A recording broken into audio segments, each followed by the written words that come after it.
So if you're taking this course, I believe all of you have some familiarity with what is ethical hacking and the kind of tools and techniques you see with regards to the process.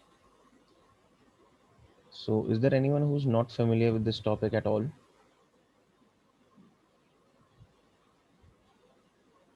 No? That's good. So now this course, penetration testing, this is yes, mostly going to be a practical focused course. Apart from the first class, there's going to be no theory. So you will all need to have, your laptops or desktops, at least one device that you can practice on. And on that device, whatever device you use, the first thing you need to do is make sure that you have a version of Linux installed from either Kali Linux or Parrot OS. So either of these two Linux distros you should have installed on your system. It's up to you whether you install it as a virtual machine or you install it in a dual boot configuration or however else you want to install it. That is up to you. Any questions?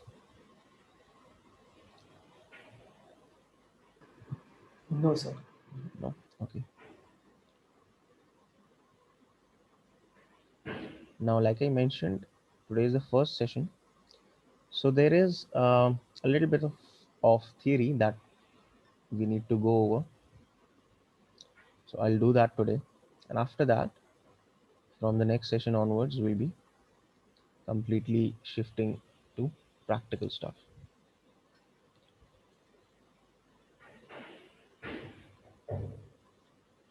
Now, when we talk about penetration testing, there are some proper steps, proper methodology that we need to follow, and you call these steps phases. So, phases of penetration testing. The first thing is information gathering. Now, when you are performing penetration testing, you're trying to see how far you can go, how well you can penetrate your target network or system. And in order to do that, in order to be able to perform this process, the first thing you need to do is gather as much information as you can about your target. If you don't know anything about them, there is no way you'll be able to hack them. Now, keep in mind that when I say hack or hacking a target, what I'm referring to as is ethical hacking. So, a penetration testing is only performed when you have obtained prior explicit permission from your client, from your target, that okay, you can try to hack into their systems in order to test out their security posture so that they can get a better idea of how secure their network or their systems are. So the first thing is information gathering. Try to find out as much as you can about your targets, and this is something that is very important. If you spend enough time in this phase, you're definitely going to get much better results than if you just rush through it. Reconnaissance, okay, after you are done with gathering some basic information, you build upon that. Okay, now you focus on particular areas from the information that you gleaned in the first phase, and you run different kinds of scans. You do enumeration. You just try and build upon that information, see what kind of different attack vectors you can figure out, and based on that you'll see how you can leverage those and gain a foothold into your target. Then comes the next part, which is access or exploitation. So like it says, you're now going to utilize one of the attack vectors that you figured out earlier, and based on that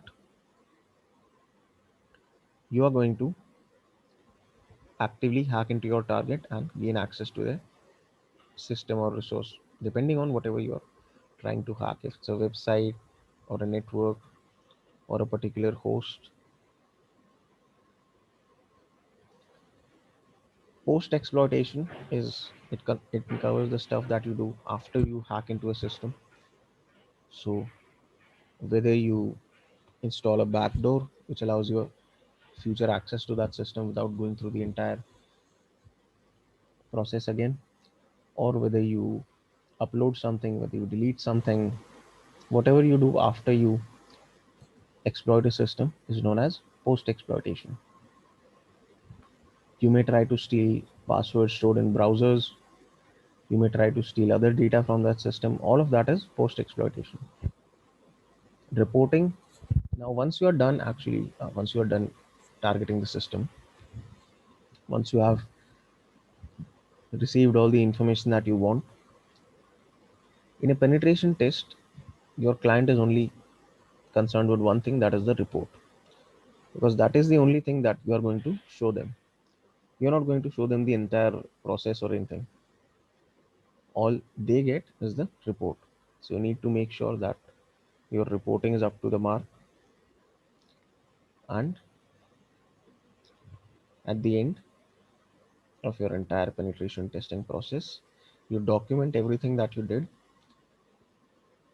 write a nice report, and submit it.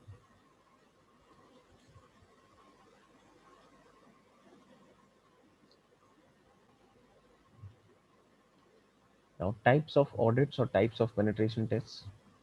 External is when you are starting this process outside of the network, outside of the local network.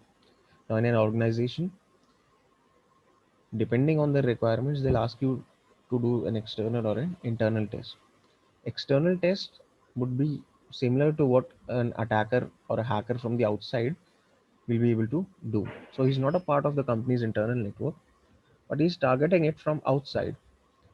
So an external penetration test simulates that kind of attack, tries to see what such an attacker would be able to do.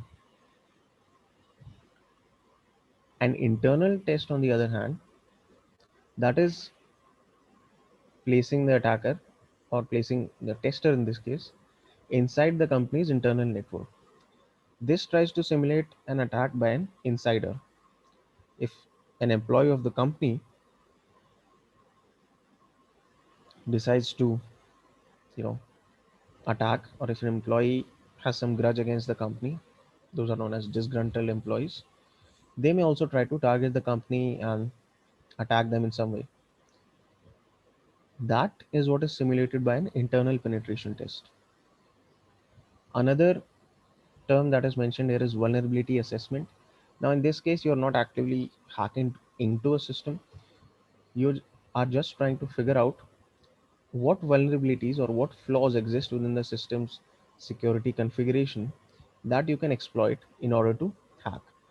You're not actively trying to exploit these flaws, you won't actually test out whether these vulnerabilities work or not. You're just trying to look at what vulnerabilities are present. That is a vulnerability assessment. A penetration test is actually one step ahead of it because you are actively trying to hack into the system using whatever vulnerabilities you are able to figure out.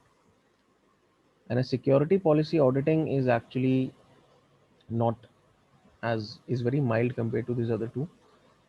Security policy auditing is just like the name suggests, you are checking whether the security policy is being properly followed by the employees or not, whether the implementation is good or it's not. That is what you are checking with a security policy audit. So in the information gathering phase, talking about these phases, so you figure out information, who is your client, okay, what information they have, what kind of company they are, what kind of business they are in, okay, what information is available on the website, or what information is available from other sources. Because if it's a major company, there's a lot of information that's going to be publicly available. Even if it's not a very major company, there's still quite a lot of things you can find online. on social media, on forums, articles, blogs, of course on their own website. So you try to gather all the relevant information, or just you try to gather all the information about them. Relevant or not, you then filter out later. First, get all the information that you can. So who works there, present or former employees, because employees are a good way to get information about a company. You may also try to get information from an employee,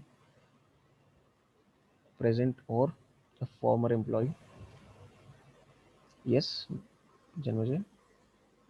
Yes, sir. Hello, sir. Yeah. Is there something you wanted to ask? Yes, yes. Okay. Sir, in like external or internal penetration testing, na?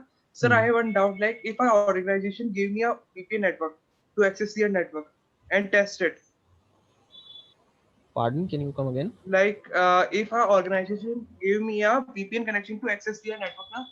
Right. So is it a internal or external testing? If they're giving you a VPN connection to access their network, Yes. when you are accessing their network, that is the resources that you are able to see are part of their internal network. So that would be an internal test. Okay. Okay. If they ask you to perform an external test, they won't be supplying you with a VPN or anything. They'll Hmm. just say that, okay, uh, you know our company, this, this is uh, what you need to target.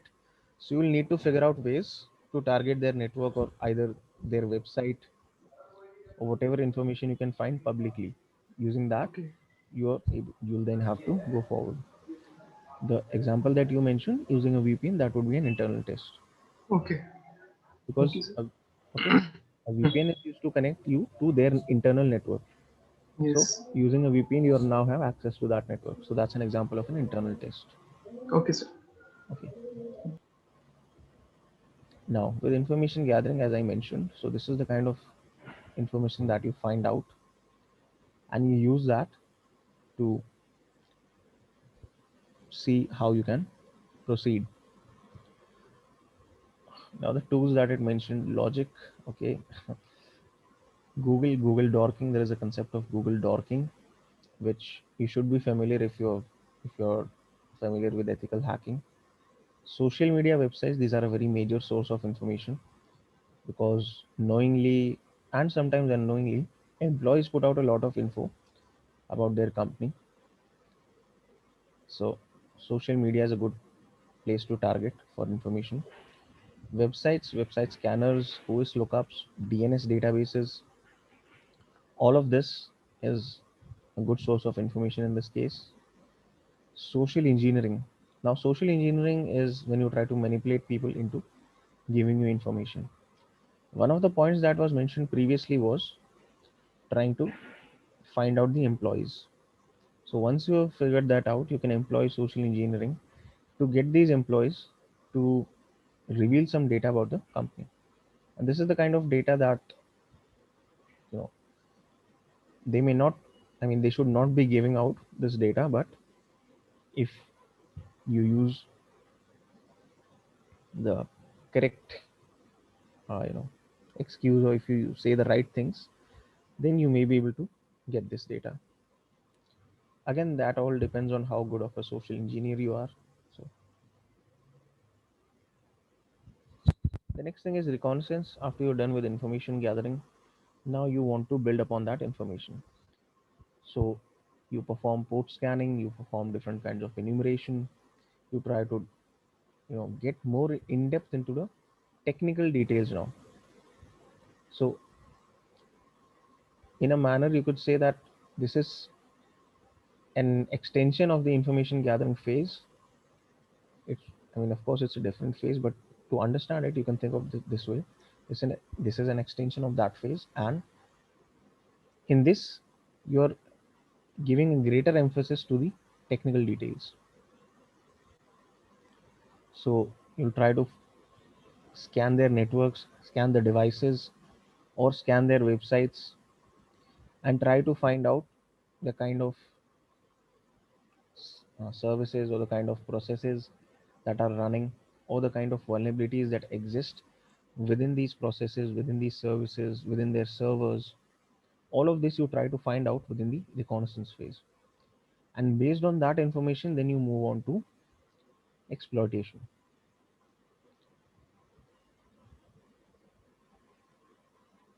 So in reconnaissance, again, the tools have been mentioned.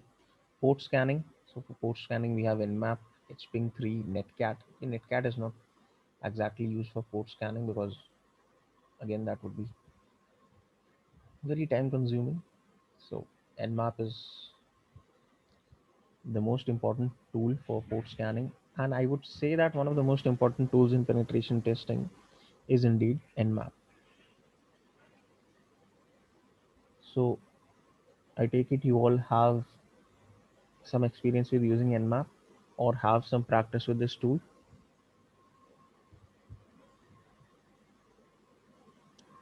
Yes, sir, I have. Yes, okay.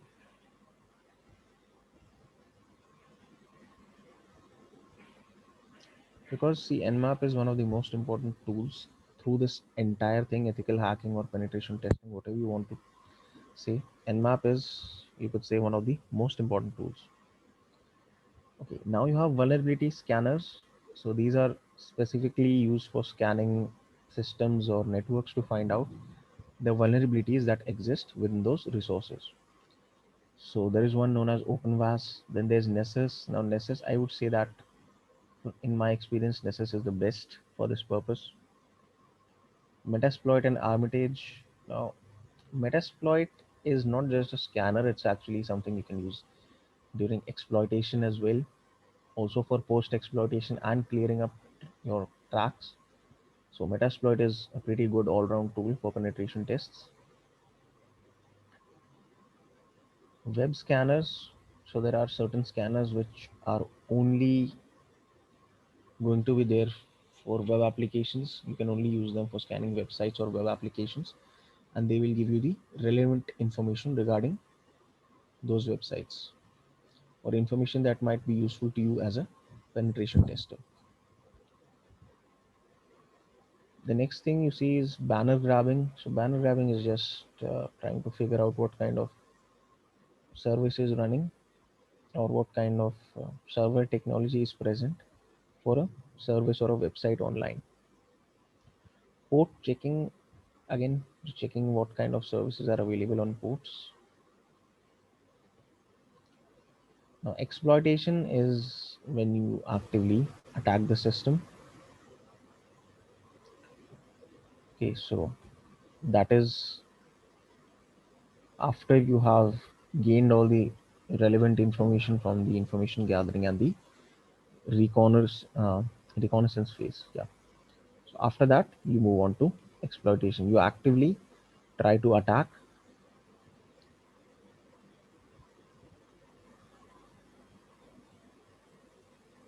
using this information.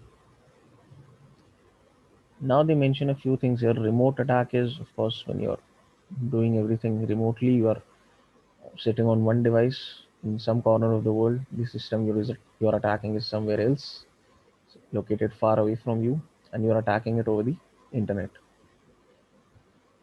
Then they mention blind. Okay, blindside attack is just a particular attack found in due to a vulnerability found in what is these processors. So that is what is your blindside attack. It's not specifically a category of attacks. So that's not what it refers to. Now, client side attacks is, let's say, when you are testing, when you're doing some penetration testing, and what you're trying to do is, let's say in this case, we're talking about a website. Now, a website has, of course, two parts. One is the client side interface, and one is what is happening on the server side. So, the front end and the back end. Now, with a client side attack, what you do is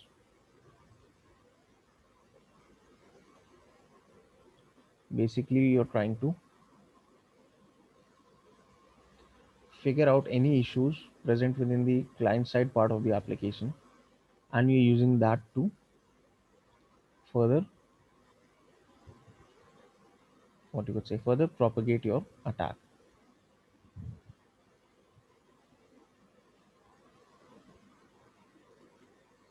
And if this is also a very serious thing actually, because a successful client side attack can quickly lead to a lot of resources or assets from your company being compromised. Now, of course, this is also something that can be done remotely. So,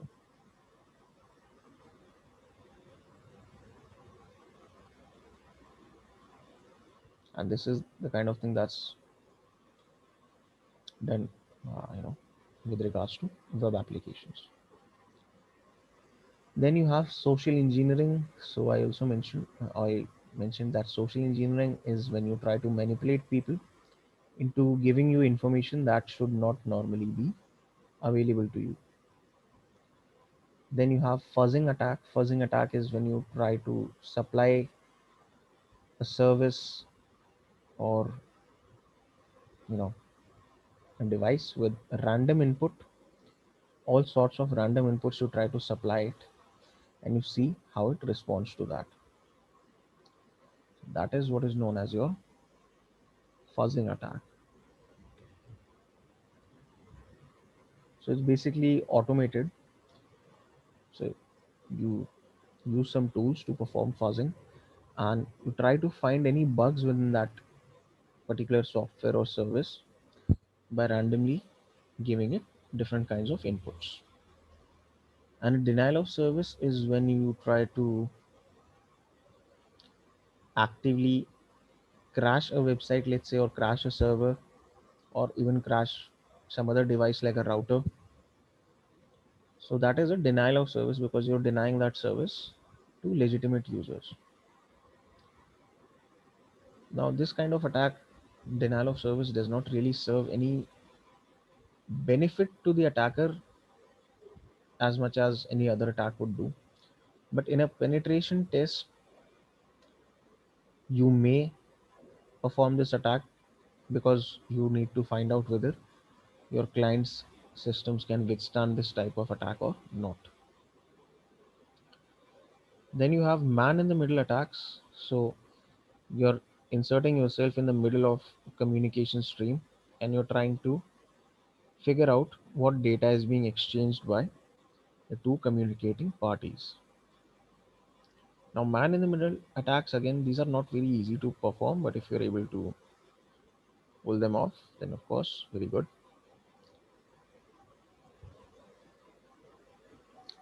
Tools, again, Metasploit is of course an all-round tool with when it comes to penetration testing. Old school is manual compile and fire, so create your own tools yourself and use them. Social engineering toolkit, Cobalt Strike, so lots of tools here. Actually, SE toolkit is quite an outdated tool. I would not recommend using that. There are other tools for that purpose. Now we talk about post exploitation. So after exploitation, what you do is you try to maintain your access to the system and hide it. Use one compromised system to access or hack into other systems. Cover your tracks, delete evidence of your presence on that system. And since of course you want to report this entire thing, capture some evidence of how you were able to hack into that system and document your process. Again, this is something that's part of reporting. So in reporting, you include proof of access, list of possible fixes to whatever vulnerabilities you find, provide techniques to tell them how to fix this issue, how to prevent people from further hacking into the company's systems, and you also need to provide proof that you no longer have active access to the system. You can also export reports generated by tools, but never submit such a report as the final pen test report. A lot of these tools can also generate reports based on the results that they get, but that should never be submitted as your final report. Final tasks finishing up is present the report and analysis of your findings, offer assistance in patching those issues, training employees for awareness. Of course, you'll charge extra for this because this is not usually part of a pen testing agreement or a contract. Final assessment of the network and scheduling regular audits with your client, because even some compliance requirements ask people to get a test done like periodically, maybe once every 3 months, or once every 6 months, or perhaps yearly audits once every year. Encrypt your reports or findings. Basically, it means that this report, since it contains a lot of sensitive information about your client, you should make sure that this report is stored somewhere safely and does not fall into the wrong hands. So that is all the theory that we are going to see for penetration testing. And from tomorrow onwards, what we are going to do is we are going to start with the practical. So I'll be showing you the practical on my system. You can follow along. And from the next class onwards, what we are going to do is we are going to be practicing using CTFs, vulnerable systems that we can hack into. So whatever we are going to use, I'll tell you that and you can download it. Now for today, what I want you to do is to prepare for tomorrow's session. I'm giving you a link in the chat. This contains a link to a vulnerable system known as Metasploit.